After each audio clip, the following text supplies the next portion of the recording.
So I trained lots of different people tonight, 4 in a row, all completely different sessions, different clients, different types of training, different goals. Just makes it much more fun, much more enjoyable. So we've got Nathan tonight, a bit different to some of my other clients, more strength based I would say. You'll see now. Let's go.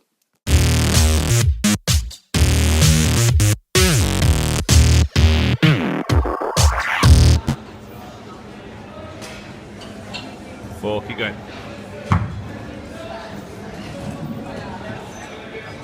Good.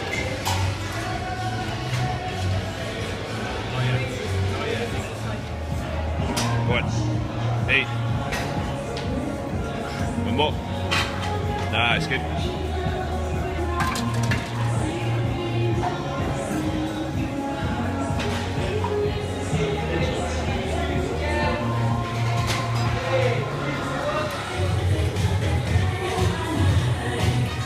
Go on. Nice, good. Close grip press.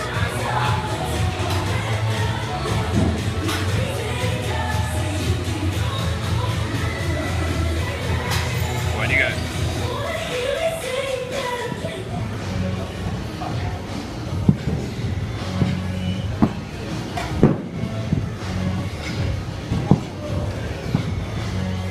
Nice.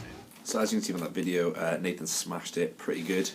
When we first started, he still did a lot of training by himself, kettlebells, but he couldn't do pull-ups, couldn't do dips, and now obviously you can see in that video, he can do this pretty effectively. Not only that, his shape has changed, he's put a lot more muscle on his back, chest, really, really strong. And his fitness, you can see at the end with those rope slam, burpee, press-ups, horrific, just bossed it. Really good client to train. We always have a good chat about like pretty geeky things, really. We're a bit geeky, like Game of Thrones, Marvel, comic book stuff, which I really love, so it's fine. Just at Cardiff Uni now, eating mango. Nostalgic when I was in uni here, I worked here. I seemed to have mango every shift, so I was like, can't not teach a class here and not have mango. Let's do boxer size. Okay, so I was in this morning, 6:30 with Abby and Katie. Then train legs, as you can see now.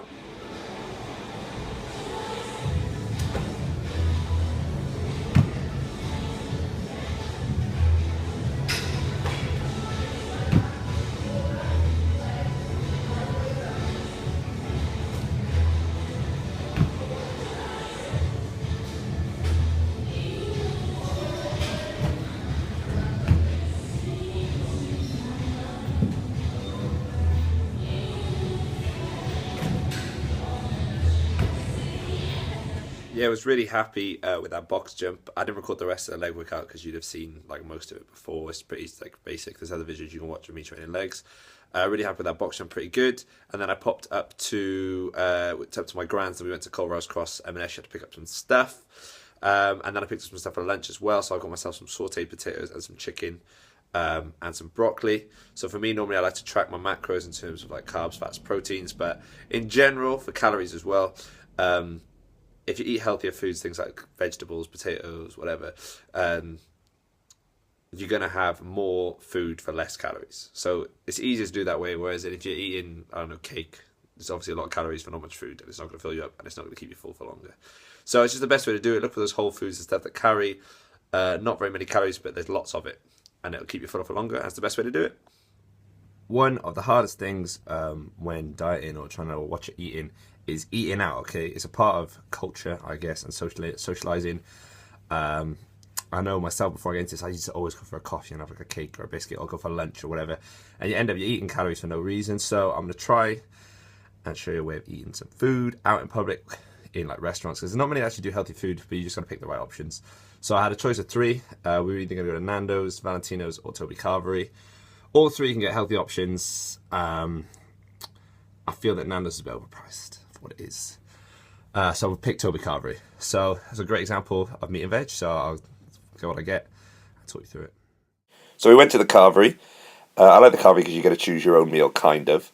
So I went for turkey twice, and then I avoided the Yorkshire. So obviously if you take the Yorkshire, it's high in carbs, high in fats. It's not something you're going to want for healthy eating. Then I had mashed potato, carrots, peas, and cabbage. They gave me a sausage because I didn't have a Yorkshire, and I was thinking, oh, okay, you know, a bit of fat because there's not much fat in this meal, and some more protein. In terms of portion control, obviously I would always recommend you need to measure everything, but obviously in a restaurant like this you can't.